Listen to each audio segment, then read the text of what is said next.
J'ai mon petit syndrome de Peter Pan à moi. Je considère que le rêve, c'est non seulement c'est pour tout le monde, mais c'est surtout indispensable. C'est pas nocif, ça fait du bien, il faut rêver.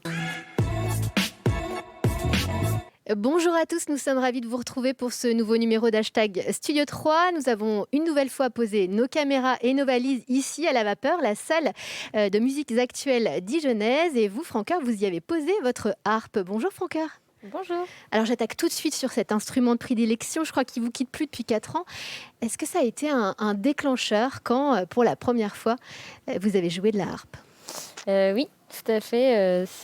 Déjà, c'est comme ça que j'en suis tombée amoureuse. J'ai juste eu à poser mes doigts dessus pour en tomber red dingue et décider de l'apprendre et de commencer à en jouer. Et ça a vraiment défini les contours de mon univers, de dessiner l'onirisme qu'il pouvait y avoir autour de l'univers Francoeur qu'il y avait déjà.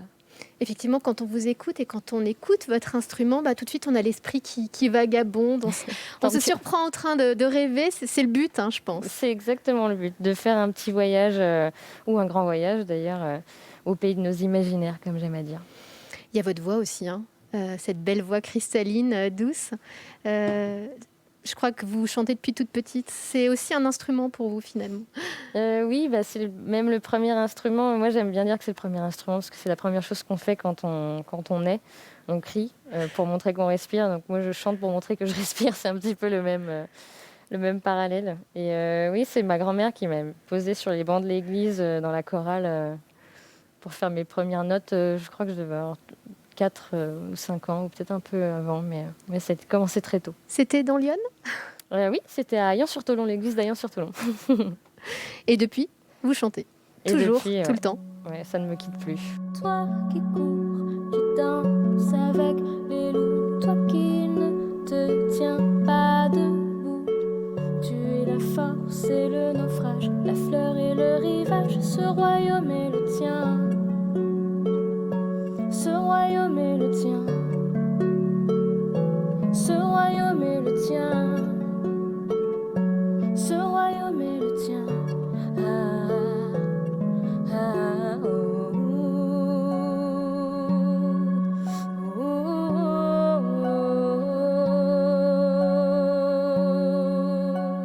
Quand on vous écoute, en fait, on a l'impression que vous nous racontez des histoires. Vous êtes un peu comme une conteuse. Qu'est-ce qui vous nourrit quand vous composez, quand vous écrivez vos chansons ? Ce qui me nourrit, c'est souvent la littérature quand même. C'est quelque chose qui me plaît beaucoup. J'aime beaucoup aussi la musique de film. C'est ce que j'écoute le plus, la musique de film.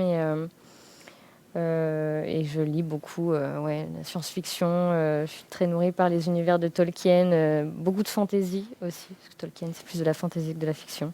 Voilà. J'aime beaucoup rêver dans la littérature, via la musique. Alors du coup, je compose d'autres histoires pour essayer d'embarquer les gens avec moi. Les rêves, l'onirisme, ça revient beaucoup en fait dans votre travail. Ouais, c'est très important le rêve. J'ai toujours l'impression que c'est dans le moule sociétal, on considère que le rêve c'est quelque chose pour les enfants, c'est pour les petits.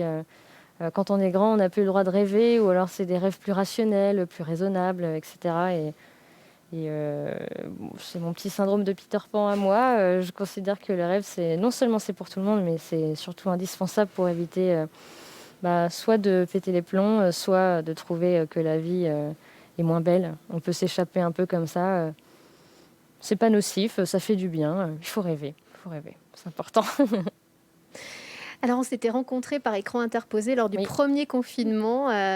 Vous faisiez feu de tout bois sur les réseaux sociaux, vous donniez rendez-vous parfois 2 fois par semaine aux internautes depuis votre salon pour une causerie musicale, on peut appeler ça comme ça. Ouais, c'est joli comme terme, je le reprendrai. Avec les crédits, bien sûr. Évidemment.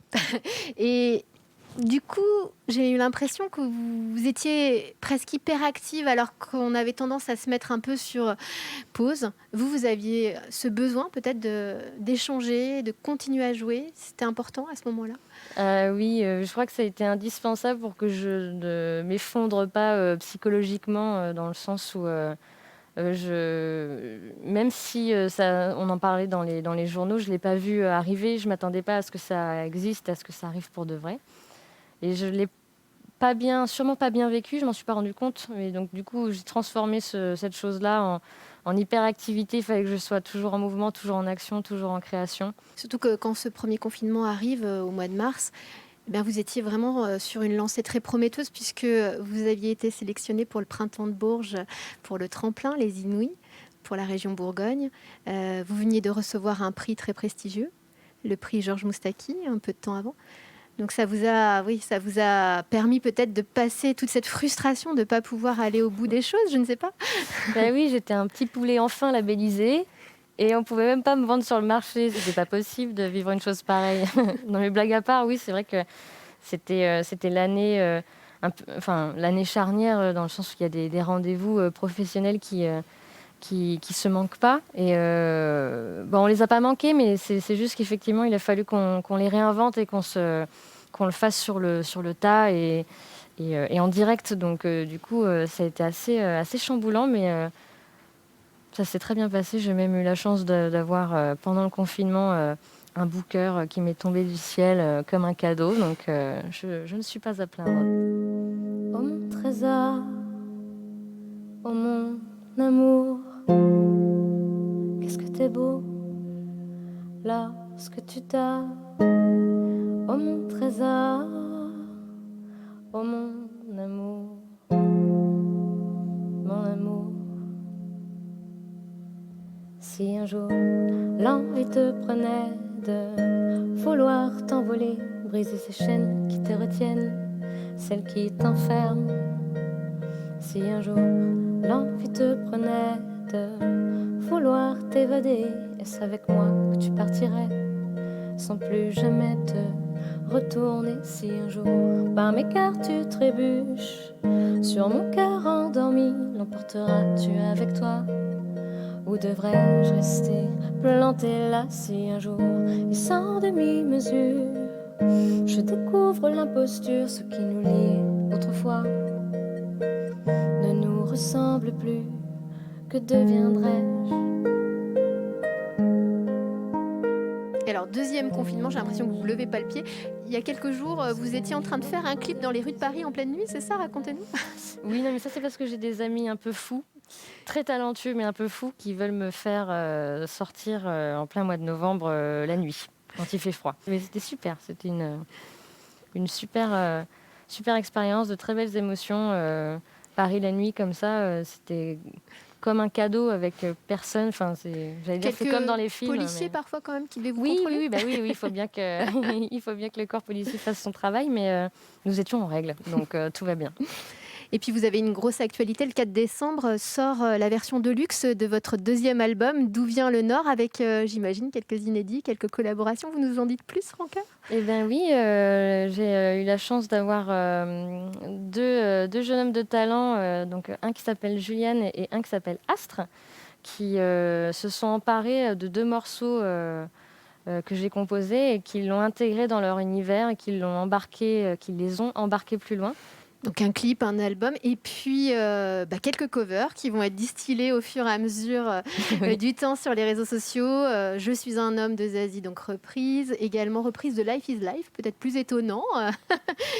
Bref, vous continuez à votre vie à 2000 à l'heure. Peut-être qu'il reste juste quelque chose, c'est la rencontre avec le public, pouvoir jouer ces chansons sur scène. C'est ce qui vous manque pour être complet?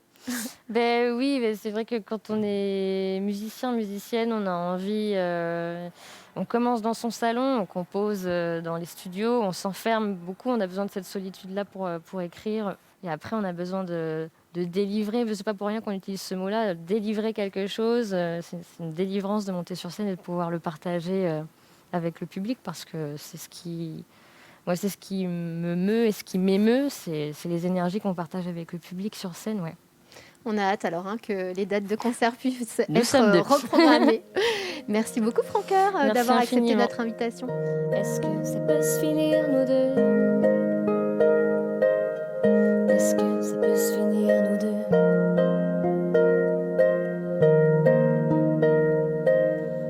Est-ce que ça peut se finir, nous deux? Est-ce que ça peut se finir, nous deux? Est-ce que ça peut se finir?